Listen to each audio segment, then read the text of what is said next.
तो हेलो दोस्तों, welcome to match summary for the match 32 between DC versus RR.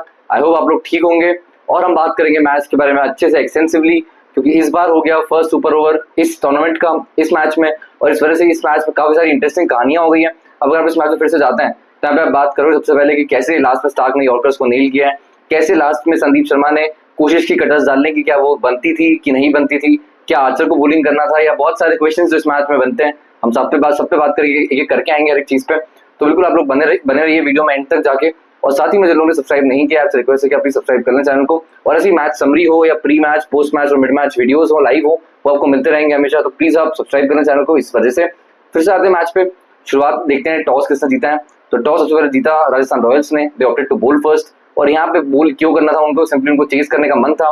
क्यों मन था? क्योंकि शायद उनको लगा कि हमारी बॉलिंग जो है वो थोड़ी सी वीक है, इस वजह से हम उसको एक्सपोज नहीं करते हैं चेस में। उन्होंने ये सोचा और उसके बाद दे वांटेड टू बोल फर्स्ट। उनको लगा होगा कि ड्यू भी आएगी बाद में, तो ड्यू भी एडवांटेज देगी, तो उस वजह से उन्होंने चूज किया। तो अगर आप पिच की बात करते हो तो पिच स्लो डाउन होते गया विद टाइम। पिच थोड़ा सा ड्राई भी था, जो कि पिच रिपोर्ट में कहानी थी कि यहाँ पे रन बनते हैं, रन बनेंगे, लेकिन ड्राई पैचेस भी इस विकेट पे है और ऐसे में स्पिन भी थोड़ी सी आएगी गेम में।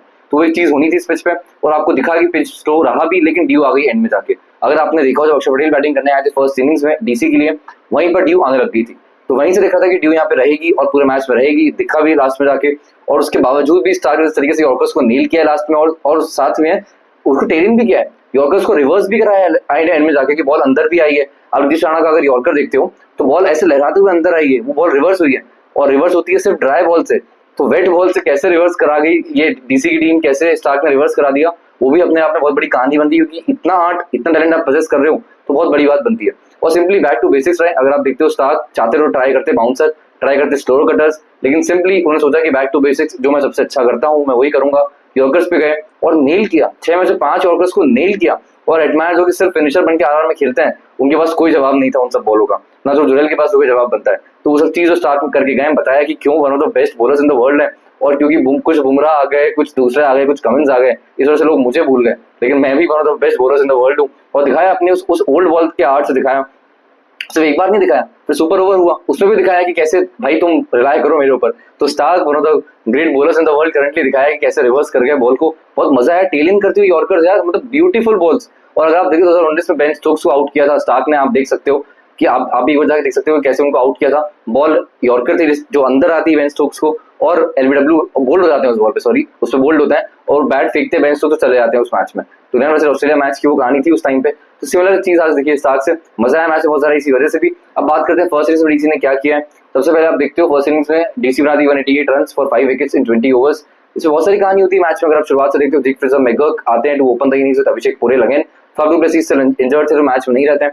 और प्लेइंग 12 में आप इनकी टीम से कोई चेंज देखते हो, इनकी टीम से कोई चेंज नहीं दिखता है आपको, सेम टीम खेलती है सिंपली क्योंकि फाफ डू प्लेसिस यहाँ पे नहीं रहते हैं, तो वो बाहर जाते हैं। और वही सेम ही चीज से तो पिछले मैच में करुण नायर आए थे, वो यहाँ पे आ जाते हैं। अब एक चीज ही बनती है, सबसे पहले डी फ्रेजर मैकगर्क भी सेम तरीके से आउट होता है। और मैंने जब प्री मैच और मिड मैच लाइव किया, मैंने पहले से कह दिया था कि डी फ्रेजर मैकगर्क जो है उनको आप यहाँ पे बॉल दो ऑफसाइड के बाद, ये उसको मारने जाते हैं, एज करते हैं, नो पोजीशन शॉट को मारते हैं और ऊपर एयर में बॉल जाती है और वैसे आउट होते हैं। सिंपली उस तरीके से ये आउट हो गए। वही बार बार की सेम कहानी। D Fraser McGurk I think needs to be dropped now. It is high time कि ही शुड बी ड्रॉप्ड। एक साल से परफॉर्म नहीं कर रहे हैं, आईपीएल 2024 के बाद से परफॉर्म नहीं कर रहे हैं, और डीसी आने वाले मैच को सिक्योर करना चाहती है। तो please drop D Fraser McGurk, आपके लिए अच्छा ही होगा। वो आई थिंक एक चीज है। उसके अलावा अगर आप एक और चीज देखते हो, अभिषेक पुरी प्लेड रियली वेल, पर इनकी एक कहानी बनती है। अभिषेक पुरी को स्टार्ट पावर में बहुत ही अच्छा मिला, 8 बॉल पे 24 रन बना के खड़े हुए थे एक टाइम पे, स्ट्राइक रेट उनका 300 का था उस टाइम पे। फिर उसके बाद आप एक चीज देखते हो, जब ये इनिंग्स को एंड करते हैं तब 37 बॉल पे 49 रन बना के जाते हैं बाहर। अब यहाँ पे इनका स्ट्राइक रेट हो जाता है 132 का। अब यहाँ पे प्रॉब्लम ये नहीं कि आपको 300 के स्ट्राइक रेट से ही पूरी इनिंग्स को खेलना है। प्रॉब्लम ये बनती है कि क्या आप अगर शुरुआत में 8 पे 24 बना के खड़े हो तो आप नेक्स्ट 29 बॉल में 25 रन बना सकते हो क्या? तो ये क्रिमिनल काम अभिषेक पुरी ने किया था इनके लिए। साथ ही में के राहुल आ गए थे इस क्रिमिनल काम में उनका साथ देने के लिए, और दोनों ने मिलकर साजिश की है डीसी के साथ में। क्योंकि अगर आप देखते हो एक और चीज, तो पावर प्ले में दोनों मिलकर बनाते 45 run for 2 wickets in 6 overs. तो पावर प्ले में आई थिंक स्टिल 15 से 20 रन शॉर्ट रही डीसी की टीम, क्योंकि बैटिंग कंडीशंस थी, ऐसा नहीं कहेंगे बैटिंग कंडीशंस नहीं थी, लेकिन आई स्टिल बिलीव कम से कम 10-12 रन और बनते रहे वहाँ पे। 55, 57, 57 के आसपास रन बनते रहे। जहाँ पे थोड़ा सा मिस आउट किया डीसी ने इस अपॉर्चुनिटी को, वहाँ पे एक बात बनती है।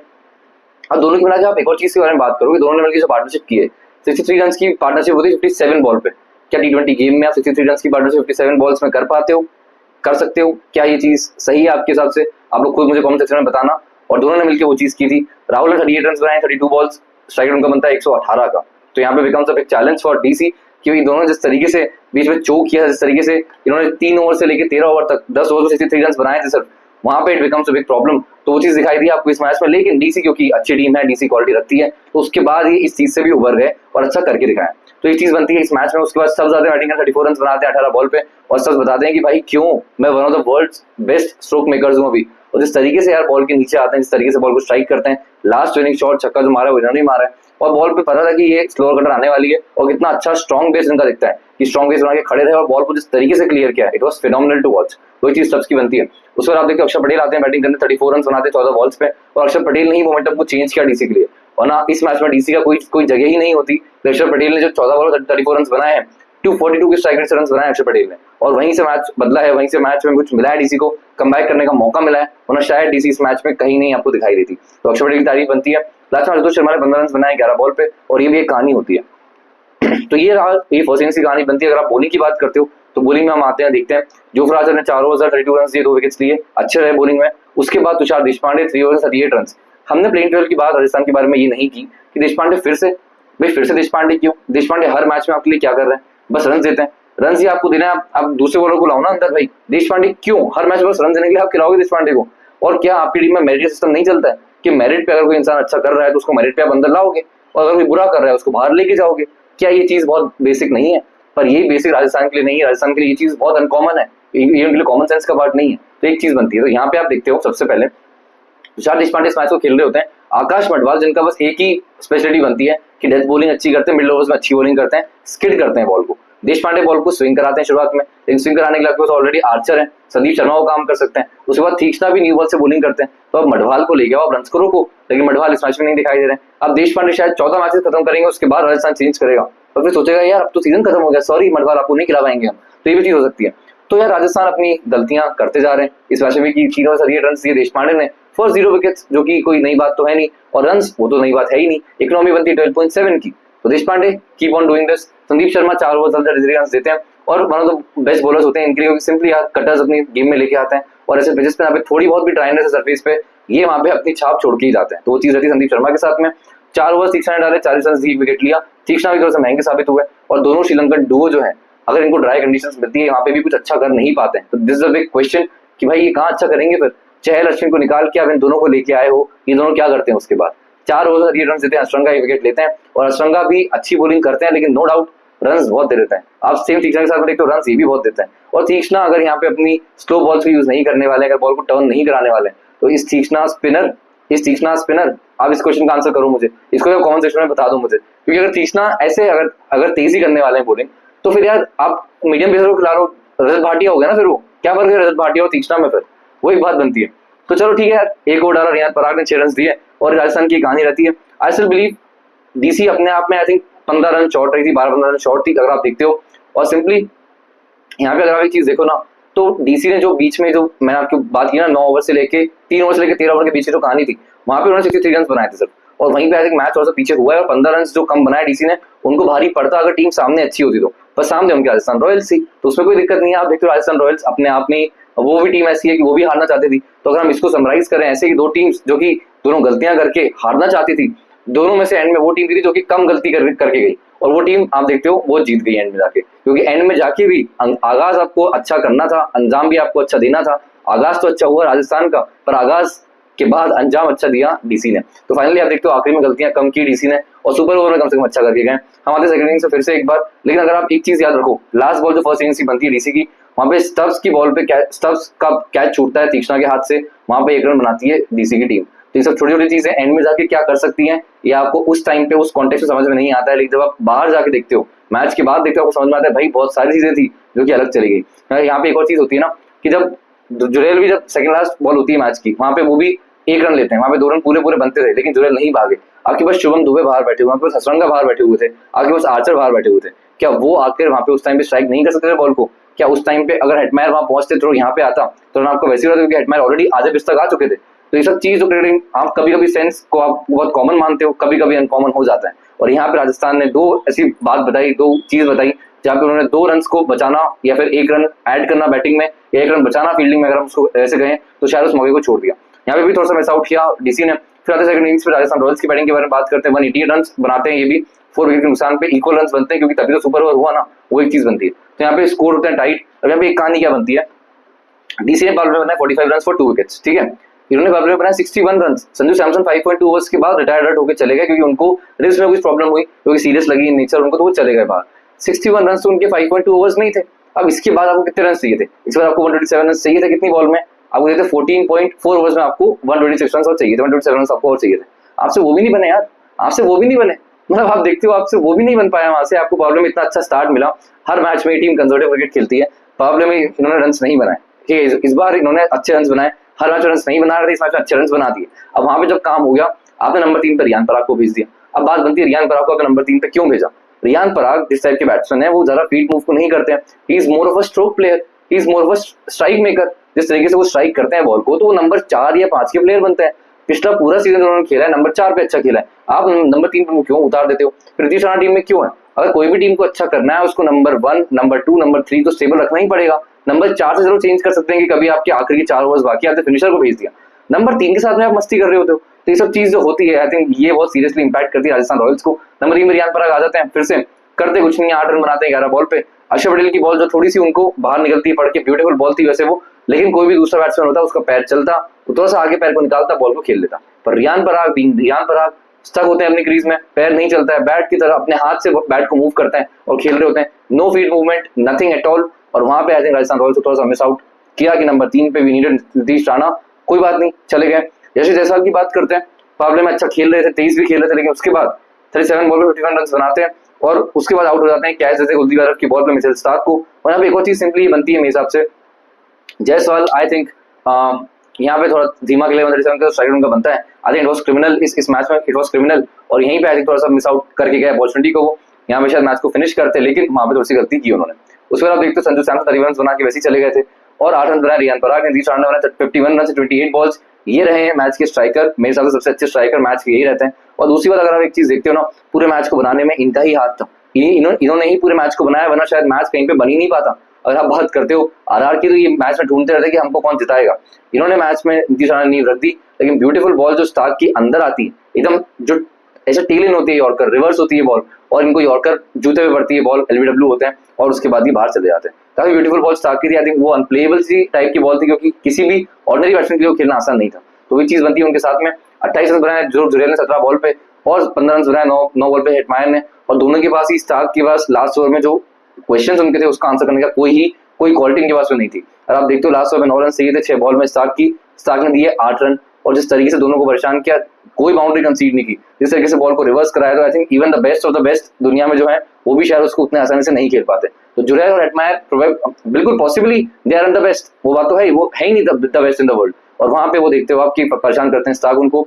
फर्स्ट इनिंग्स में अगर आप देखते हो, शुरुआत में एक चीज होती है, करुण नायर फिर से रन आउट हो जाते हैं। अब करुण नायर की मैं बात क्यों कर रहा हूँ, क्योंकि सिंपली यार ये थे स्टार पिछले मैच के, पर इस मैच में थोड़ी सी बेवकूफी करके रन आउट हो जाते हैं। आप देखते हो कि उतनी कोशिश नहीं करते भागने की, पहुंचने की, वापस वहां पर रन आउट हो जाते हैं, वही चीज बनती है। केएल राहुल भी आप हाथ में मारे थे हेटमायर के, और वहां भी आउट हो जाते हैं। और फिर वही कहानी बाकियों की भी होती है कि अक्षर पटेल भी आप देखते हो फुल टॉस पे कैच देके चले जाते हैं, और वहां पे आप देखते हो कि यार फुल टॉस पे आउट हो जाना क्या डिजर्व करते हो आप ये चीज। पर छोटे खुद से नाराज थे बहुत ज्यादा, और तीसरा के फुल टॉस पे आउट हो जाते हैं। कोई नहीं, चलो फिर अगर हम मैच में लास्ट में फिर से आते हैं, तो यहाँ पे एक कहानी ये बनती है कि अक्षर पटेल ने पूरी कोशिश की मैच को हरवाने की। अगर आप देखते हो उनकी बैटिंग में, पहली बात तो केएल राहुल और पोरेल ने मिलकर काम खराब किया है। दूसरा अक्षर की कैप्टनसी अगर हम बात करते हैं, तो फिर 12th ओवर मुकेश कुमार ने डाला, मेरे हिसाब से विपराज निगम से आपने सिर्फ 1 ओवर डलवाया, ठीक है, वहां पे आपने उनको अच्छे से यूज नहीं किया। तो क्या आप उनको अच्छे से यूज कर सकते थे वहां पे, वो भी चैलेंज बनता है। दूसरी बात, स्पिनर्स को अच्छे से यूज ही नहीं किया, कुलदीप ने डाले 4 ओवर्स, अक्षर पटेल ने डाले 3 ओवर्स, और विपराज ने डाला 1 ओवर, तो 4 ओवर्स आपके कम से कम स्पिन के बाकी थे, है ना। तो क्या आप उसको अच्छे से यूज कर सकते थे, नहीं किया। विपराज निगम इवन अगेंस्ट लेफ्टीज अपने गुगली को लेके आते गेम में, तेज फेंकते हैं, इजी नहीं होते पिक करना, लेकिन आई थिंक उनको भी थोड़ा सा यूज नहीं किया अच्छे से। मुकेश कुमार डल रहा है 12वां ओवर, उसके बाद आप स्टब्स से भी ओवर डलवा गए। अगर आप स्पिनर्स के ओवर में स्टब्स का ओवर भी मिला दो, तो स्टब्स ड्यू की बॉल में अगेंस्ट भले ही 2 लेफ्टीज हो, लेकिन आप ड्यू की बॉल स्टब्स के हाथ में ले सकते हो, क्योंकि बॉलिंग नहीं करते हैं उतनी ज्यादा, वो पार्ट टाइमर है। तो ऐसे में ड्यू की बॉल क्या उनको देना सेफ ऑप्शन था, अक्षर पटेल को लगा सेफ ऑप्शन है और उनको दे दिया। दूसरी बात, मोहित शर्मा क्यों खेले जा रहे हैं इस टीम में, 4 ओवर्स आगे डाले, मोहित शर्मा ने 38 रन दिए, पर क्या मोहित शर्मा नटराजन से अच्छे ऑप्शन है। नटराजन अगर फिट हो गए तो क्या नटराजन अंदर आने चाहिए, आप लोग ये भी बताओ कमेंट सेक्शन में। सिंपली मैं एक चीज मानता हूँ, Natarajan is a much better bowler than Mohit Sharma at death. Mohit Sharma के पास सिर्फ back of the hand slower run बनती है, और वो बहुत प्रेडिक्टेबल बन जाते हैं उस चीज में। उनके पास सेम ही चीज है, दूर से भाग के आते हैं, घोड़े जैसे हाफते हुए आते हैं और बॉल को फेंक देते हैं। तो ये बहुत प्रेडिक्टेबल बनती है, क्योंकि उनको आधे पिच पे बॉल गिरानी होती है, उसको कोई भी बैट्समैन लाइनअप करके मार देता है। तो ये चीज बनती है। और कुछ सब नहीं मार पाते, जडेजा नहीं भी मार पाए पहले, वो सब चीजें। लेकिन ओवरऑल अगर आप एक चीज देखते हो तो यार इतनी खतरनाक नहीं है आज से दुनिया के हिसाब से वो बॉल, वो चीज बनती है। तो शायद आने वाले टाइम में आप देख सकते हो कि शायद मुकेश कुमार मोहित शर्मा ना खेले। और एक और चीज बनती है, जुरेल ने सेकंड लास्ट बॉल पे एक सिंगल को डिनाई कर दिया था। अगर वो भागे होते हेटमायर ऑलरेडी आधे पिच तक पहुंच चुके थे और थ्रो गया बैटिंग एंड पे, तो अगर बैटिंग एंड पे थ्रो जाता हेटमायर आते उस टाइम तक पहुंच जाते। और अगर जुरेल नहीं भी पहुंच पाते, जुरेल रनआउट भी हो जाते, तो वहां पे आपको हेटमायर ऑलरेडी स्ट्राइक पे मिल रहे होते, जो कि मच एबल प्लेयर है जुरेल से भी, अगर आप टी20 में बात करते हो तो वहां पे क्यों जुरेल उस रन को नहीं भागे, ही रहेगा बिग क्वेश्चन। और सिंपली अगर अगर जुरेल रनआउट हो भी जाते वहां पे, तो आपको तब भी 2 रन ही बनाने पड़ते। तो व्हाट इफ आप ट्राई कर लेते वहां पे, व्हाट इफ शुभम दुबे आके खड़े हो जाते, वो तो रन भागना होता, उनको बस हेटमायर को स्ट्राइक करना होता। व्हाट इफ हेटमायर उस बॉल पे कुछ शॉट मार देते हैं। तो ये सब कहानियां जो होती है मैच में, आपको लगता है कि यार ये बात की बात नहीं, लेकिन उस टाइम पे आई थिंक दिमाग वहां पे होना बहुत जरूरी होता है, क्योंकि बहुत लोगों का नहीं भी हो पाता है। चलो कोई बात नहीं। मिचेल स्टार्क जो है 4 ओवर्स में 36 रन देते हैं, विकेट लेते हैं, बहुत ही क्रूशियल लास्ट को डालते हैं, मैच में कमबैक कराते हैं, मैच को टाई करा देते हैं। 3 ओवर डालते 31 रन देते हैं मुकेश कुमार, अच्छी बॉलिंग की, ठीक बॉलिंग की। मोहित शर्मा 4 ओवर 38 रन देते हैं, लेकिन बस एक ही वेरिएशन इनके पास से बनता है। और आने वाले टाइम में शायद हो सकता है कि ये सैक किए जाए, टीम से टीम में ना रहे और इनकी जगह आ जाए नटराजन। लेट्स सी क्या होता है। एक ओवर विपराज निगम ने 13 रन दिए, अच्छी बॉलिंग करते हैं, ओवर नहीं करवाएगा ज्यादा, लेकिन कोई नहीं आएगा आने वाले मैचेस में आप देख लोगे और करते हुए ओवर्स इनको। अक्षर पटेल वॉज ब्यूटीफुल, अच्छी बॉलिंग की, आज पहला विकेट लिया सीजन का, और एक ओवर में 3 ओवर 23 रन दिए, 23 रन इन्होंने दिए। कुलदीप यादव हमेशा की तरह मैच के स्टार रहते हैं, 4 ओवर डाले, 33 रन दिए और एक विकेट लिया क्रूशियल जायसवाल का। और यार इनके तो विकेट भी नहीं गिरे। आप राजस्थान की बात करते हो, इनके विकेट्स कितने गिरे, इनके 4 विकेट्स गिरते हैं। और 4 विकेट्स के बाद में भी अगर आप स्कोर पर आप हिट नहीं करते हो पहले से, तो क्या मतलब क्या आपके बैटर्स, आप ये बताओ, जो आपने बिठाए हुए हैं बाहर, शुभम दुबे बिठाए हैं, श्रीलंका बिठाए हैं, आर्चर बाहर है, क्या करेंगे वो बैठ के। तो ये सब चीज आप देखते हो इस मैच में बनती है। और सिंपली बहुत सारे क्वेश्चंस थे जो कि अनआंसर्ड जाएंगे, इसका आंसर कौन करेगा हमको हमें नहीं पता, लेकिन हम क्योंकि बात करते हैं तो हम चलो और भी आगे बात करते हैं। सिंपली एक चीज है यार, स्टार्क ने आखिरी के ओवर में 5 यॉर्कर्स को नील किया, बहुत बड़ी बात बनती है। रियान पराग नंबर 3 पे क्यों बैटिंग करने आते हैं, ये बहुत बड़ा क्वेश्चन बनता है। अब आते हैं सुपर ओवर पे, ठीक है। सुपर ओवर में बॉलिंग करने आते हैं सबसे पहले स्टार्क की, जो कि आई थिंक बिल्कुल ही नो ब्रेनर चीज थी कि वही आने वाले हैं। उसके सामने आते हैं बैटिंग करने Riyan Parag again with Shimron Hetmyer. और शिमरन हेटमायर क्यों आते हैं, क्योंकि सिंपली मैं इनको उतना रेट नहीं करता टी20 में। आई थिंक ये इनके अंदर क्लास नहीं है, क्लास इनका ऐसा नहीं है कि ये आके मार पाएंगे। फिनिशिंग जो भी है, ये अगेंस्ट लो क्वालिटी बॉलर्स मार देते हैं, लेकिन against quality bowler like Starc yorker को नहीं मार पा रहे थे और नहीं मार पाते, लेकिन वहां पे इनको स्टिल भेजा गया। आई थिंक जायसवाल आ सकते थे, क्योंकि उन्होंने स्टार्क को मारा भी था इस मैच में। दूसरी बात जायसवाल की बनती है कि ही वॉज वेरी गुड यार, आज के वजह 50 मारा हुआ है बंदे ने, नीतीश राणा है, उन्होंने 50 मारा हुआ है, दोनों में से कोई भी नहीं आता है। तो ये बनता है बड़ा क्वेश्चन कि भाई दोनों में से कोई भी क्यों नहीं आया। रियान पराग आए हैं, कोई बात नहीं, रियान पराग के पास एक अच्छी एबिलिटी बनती है कि वो ना यॉर्कर्स को अच्छे से पिक कर सकते हैं, थोड़े से अंदर खड़े होते हैं डेथ ओवर्स में जाके, और यॉर्कर्स को बहुत अच्छे से लो शॉट मारते हैं, बहुत अच्छे से बॉल के नीचे अच्छे से आते हैं, फुल बॉल को नीचे आते हैं और अच्छे से शॉट को मारते हैं। इवन बैकफुट पे भी काफी स्ट्रॉन्ग रहते हैं और शॉट को मारते हैं। तो सब चीज रियान पराग के साथ में हो जाती है, लेकिन हेटमायर तो नहीं मार पाए थे। दूसरी बात ये बनती है कि जायसवाल और राणा दोनों 50 मारे, वो क्यों नहीं है। एक और चीज बनती है, पराग जब फ्रीड वाली बॉल थी अपने पैड पे खाली, पहली बात तो बॉल, उसके बाद रन क्यों नहीं भागे, जब हेटमायर ऑलरेडी पिच पे आ चुके हैं, आप रन क्यों नहीं भागे। उतने ज्यादा बेमन से रन पे भागने गए, उसके बाद रन आउट हो जाता है। वहां पे कम से कम उन्होंने 1-2 रन कॉस्ट किए टीम को। उसके बाद जायसवाल भी नहीं भागे, अगर आप देखिए 2 रन जहाँ पे थे लास्ट बॉल पे इनकी सुपर ओवर की इनिंग्स में राजस्थान की, तो वहां पे जायसवाल भी नहीं भागे। क्यों नहीं भागे भाई, रन तो प्रॉब्लली वहां पे 2 ही थे। और हेटमायर भी जिस तरीके से आते थे रन भागने के लिए, तो भाई बैटिंग से बाउंड्री भी मार देते, बाउंड्री भी नहीं लगी उनसे। और स्टार्क ने बेहतरीन ओवर डाला है, 11 रन देते हैं अपने पूरे सुपर ओवर में। और फिर आप देखते हो बैटिंग आती है डीसी की, और सिंपली केएल राहुल और स्टब्स आते हैं। Stubbs one of the best strokers in the world, stroke makers in the world, वो आते हैं। और सामने बॉलिंग करते हैं संदीप शर्मा। संदीप शर्मा पहली बार तो कटर्स को यूज करते हैं, पर ड्यू में कटर्स को आप कितना अच्छे से नील कर पाओगे, अपने आप में क्वेश्चन बनता है, क्योंकि एक तो आपको बॉल को ग्रिप करना है, ठीक है। दूसरी बात ये बनती है, बॉल पिच पे ग्रिप होगी ना आपकी, ऑफ स्पिनर तो बॉल पिच पे ग्रिप होगी और फर्स्ट की ओर आएगी, लेकिन पिच भी तो ऑलरेडी गीली है ना ड्यू की वजह से। तो ये सब चीज संदीप शर्मा के साथ में नहीं जा रही थी। तो आई थिंक आर्चर क्यों नहीं इस ओवर को डालने आए, आर्चर को बस नील करना था यॉर्कर्स को, और सेम रिवर्स कराने का आर्ट तो उनके पास भी है जैसा साथ के पास बनता है। तो क्या इसको मिस किया यहाँ पे, आप बताना ये भी कमेंट सेक्शन में, क्योंकि मुझे लगता है Archer could have been a better option than Sandeep. उसके बाद यार मैच उनके लिए इजी था, प्रिडिक्टेबल हो गए, संदीप शर्मा कटर्स को डालते गए और वहाँ पे एक शब्द छक्का मार दिया, एक चौका राहुल ने मार दिया, हटे पॉइंट की वजह से चौका मार दिया। तो ये सब कहानी मैच में होनी थी, जो कि हो भी गई, तो वही बात है। बाकी मैच की रहती है पूरी समरी, आपको मैंने बता दी है, आपको कैसी लगी प्लीज मुझे बताइएगा। और साथ ही मैं हर रोज आईपीएल के दौरान प्री मैच, मिड मैच और पोस्ट मैच लाइव हो रहा होता है इस चैनल पे, तो आप लोग वेलकम है, आप लोग बिल्कुल सब परिवार आ सकते हैं, आपका स्वागत रहेगा उस चीज में। और साथ ही में यहाँ तक आप आई गए तो please like share and subscribe कर ही देना, और लोग अपने दोस्तों को बताना अगर उनको भी क्रिकेट में इंटरेस्ट होता है, तो उनको भी प्लीज बताइए। और वेलकम है, आप लोग अपना प्यार दीजिए बहुत सारा, क्योंकि उसके बिना मैं ग्रो नहीं कर पाऊंगा। तो थैंक यू सो मच, मिलते हैं नेक्स्ट वीडियो की मैच समरी में।